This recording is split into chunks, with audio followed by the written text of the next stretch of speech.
ဒါကတော့ဧကန်ပါ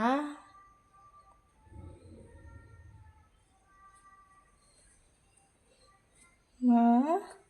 ဧကန်နေဆင်းလာရင်ဟောဒီမှာဖျားကန်မှာဖျားကျောင်းဆောင်ရဲ့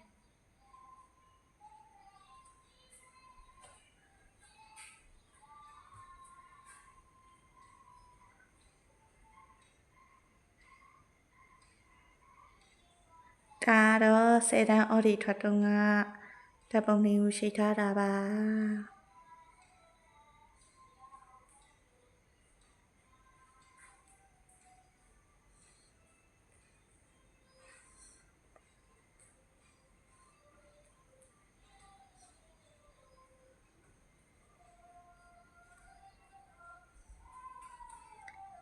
ဒီမှာ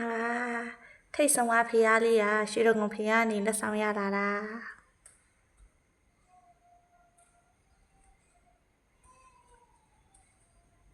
ဒါကတော့စုလေးပါ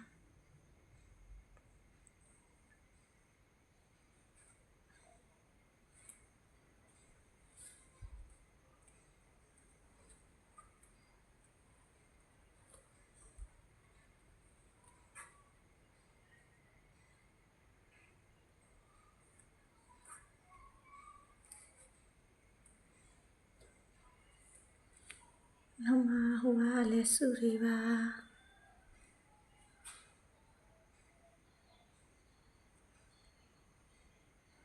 လာတယ်နော်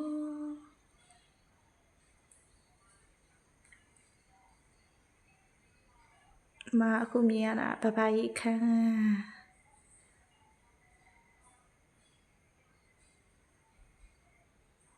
ဒီလာဒါလေးကဧကန်လာနော်တတရရခနေနော်ရှုပ်ပြောင်းသွားဟုတ်တယ်မလား